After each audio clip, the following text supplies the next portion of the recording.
사이버 보안 참 어려운 분야죠. 특히 패치 관리를 두고는 항상 딜레마가 있어요. 위협에 대응하기 위해 빠르게 움직여야 할까? 아니면 시스템을 보호하기 위해 좀 신중하게 가야 할까? 이게 정말 어려운 문제거든요. 오늘 바로 이 이야기, 속도와 안전 사이에서 어떻게 줄타기를 잘할 수 있을지 한번 제대로 파헤쳐 보겠습니다. 이 질문, 이게 오늘 이야기 핵심입니다. IT 전문가들은요, 매일 이 위태로운 줄타기를 하고 있는 셈이에요. 너무 느리면 해킹당해서 데이터가 다 털리죠. 그럼 너무 빠르면 시스템이 그냥 멈춰버릴 수도 있습니다. 와, 정말 아찔하죠. 자, 그럼 먼저 너무 느렸을 때 무슨 일이 벌어지는지부터 한번 볼까요? 네, 바로 지연의 대가입니다.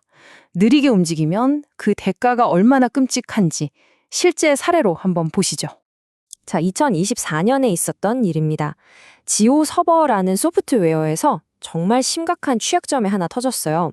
이게 그냥 그런 취약점이 아니고요. 너무 위험해서 미국 정부기관인 CISA가 이건 무조건 패치해야 합니다 하고 콕 집어서 목록에 올릴 정도였어요. 그리고 시간도 줬습니다. 무려 3주나. 충분했죠. 근데 결과가 어땠을 것 같으세요? 문제는 바로 이거였습니다. 지연된 교정. 아니, 해결책이 떡하니 나와 있는데도 이걸 그냥 미룬 거예요. 결국 해커들한테 어서 오세요 하고 대문을 활짝 열어준 꼴이 된 거죠. 이번 이야기의 진짜 빌런은 해커가 아니라 어쩌면 이 지연 그 자체일지도 모릅니다. 자, 공격자들이 이 지연이라는 시간을 얼마나 야무지게 써먹었는지 한번 보세요. 완전 단계별로 착착 진행됩니다.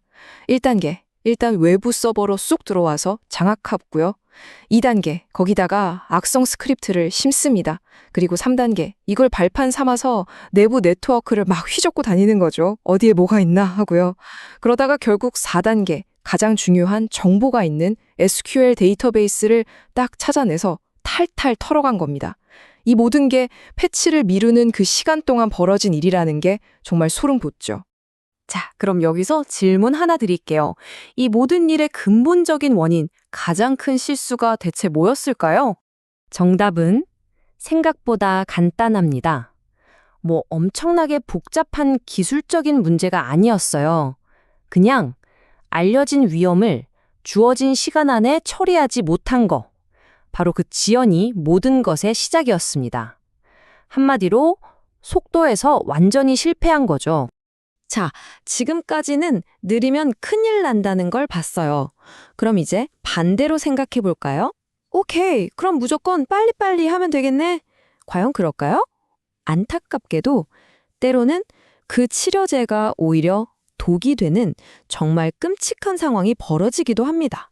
바로 2024년에 있었던 크라우드 스트라이크 대란입니다. 들어보신 분들 많을 거예요. 전 세계적으로 정말 유명한 보안 회사잖아요. 근데 여기서 배포한 업데이트 파일 하나 때문에 전 세계 수많은 기업, 항공사, 은행 시스템이 그냥 올스톱 돼버렸어요. 시스템을 지키려고 만든 게 시스템을 죽여버린 거죠. 정말 엄청난 아이러니 아닙니까? 이게 바로 그 업데이트의 역설입니다. 보세요. 원래 목적은 당연히 보안 강화, 시스템 보호죠. 근데 그 결과는 전 세계적인 블루스크린 대란, 시스템 다운. 와, 지키려고 만든 백신이 오히려 시스템을 파괴하는 독이 돼버린 거예요. 보안 잡으려다가 운영 전체를 날려버린 셈입니다. 도대체 왜 이런 일이 벌어진 걸까요? 이 사건이 우리에게 보여준 진짜 위험은 바로 단일 장애점이라는 개념입니다. 이게 뭐냐면요. 말 그대로 모든 달걀을 한 바구니에 담는 전략이에요. 편하니까, 관리하기 쉬우니까 많은 회사들이 보안 솔루션을 그냥 한 업체 걸로 쭉 통일해버립니다. 이게 평소에는 문제가 안 돼요. 근데 만약에 그 바구니에 구멍이 나면 어떻게 될까요? 그렇죠. 모든 달걀이 한 방에 다 깨지는 겁니다. 그 업체에서 실수 한번 하면 우리 회사 전체가 그냥 동시에 마비돼 버리는 구조. 이게 바로 단일 공급업체 의존성의 무서움입니다. 자, 그럼 다시 한번 정리해 볼까요? 이 크라우드 스트라이크 사태가 우리에게 던져준 가장 핵심적인 전략적 위험, 그게 뭘까요? 네, 정답은 명확하죠. 바로 한 업체에 대한 과도한 의존입니다. 한 바구니에 모든 걸 걸었기 때문에 그 바구니가 깨지자 모든 게 끝장나버린 거죠. 한 곳의 실수가 조직 전체를 마비시킬 수 있다는 것, 이걸 절대 잊으면 안 됩니다. 자, 이제 두 사건을 한번 나란히 놓고 보죠. 정말 극과 극입니다. 지오서버 사건은 뭐였죠? 속도의 실패였어요. 너무 느려서 외부 공격자한테 탈탈 털렸죠. 데이터가 유출됐고요. 반면에 크라우드 스트라이크는 안전성의 실패였습니다. 너무 빨랐다고 할 수도 있겠죠. 내노 업데이트 때문에 시스템 전체가 멈춰버렸어요. 보세요. 이게 바로 패치 관리의 딜레마입니다. 빠르게 가자니 사고 날까 무섭고 천천히 가자니 해킹당할까 두렵고 정말 진퇴양난이죠.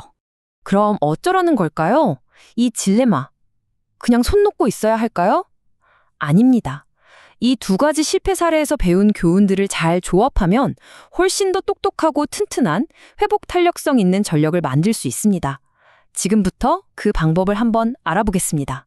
첫 번째 해법은 바로 단계적 배포입니다. 아주 간단한 원리예요. 어떤 업데이트든 절대로 한 번에 모든 시스템에 쫙 깔면 안 된다는 겁니다. 자, 예를 들어 서버가 100대 있다고 쳐요. 그럼 일단 한두 대 혹은 덜 중요한 서버 그룹에만 먼저 적용해 보는 거죠. 그리고 지켜보는 겁니다. 괜찮네? 그럼 다음 그룹으로 확대하고 또 괜찮으면 그 다음 그룹으로 이런 식으로요. 만약 크라우드 스트라이크 사태 때 이렇게 했다면 어땠을까요? 기껏해야 서버 몇 대만 멈췄겠죠. 전체가 마비되는 최악의 상황은 피할 수 있었을 겁니다. 바로 이 피해 범위, 영향 범위를 통제하는 게 핵심입니다. 근데 여기서 중요한 게 있어요. 테스트를 하려면 제대로 된 시험장이 있어야겠죠. 그게 바로 환경 미러링입니다. 말 그대로 우리 회사 실제 운영 환경을 거울처럼 똑같이 복제한 테스트 환경을 만드는 거예요. 왜 이게 중요하냐면요. 크라우드 스트라이크 사태 때 문제가 됐던 그 버그가 일반적인 테스트 환경에선 발견이 안 됐거든요. 오직 특정 소프트웨어랑 충돌하면서 발생한 문제였기 때문이에요. 그러니까 우리 집이랑 똑같이 환경에서 테스트를 해봐야 진짜 문제를 잡아낼 수 있다는 거죠. 자, 그럼 지금까지 나온 이야기들을 종합해서 이 어려운 딜레마를 풀기 위한 핵심 전략 5가지를 정리해 보겠습니다. 첫째, 지연 제거. 특히나 이미 해커들이 써먹고 있는 위험한 취약점은 고민하지 말고 즉시 패치합니다. 둘째, 공급업체 다각화. 한 바구니에 모든 달걀을 담지 마세요. 단일 장애점을 없애야 합니다. 셋째, 영향 제어. 업데이트는 무조건 단계적으로. 100% 동시 배포는 절대 금물입니다. 넷째, 정확한 테스트. 우리 운영 환경과 똑같은 미러 환경에서 테스트해야 진짜 문제를 잡을 수 있고요. 마지막으로 보건력 검증.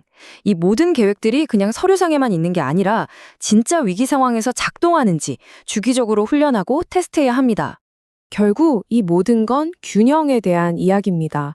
성공적인 패치 관리는 보안, 즉 속도와 운영, 즉 안전 사이의 전략적 조화를 요구한다. 이 말이 오늘 우리가 나눈 이야기의 모든 걸 담고 있는 것 같아요.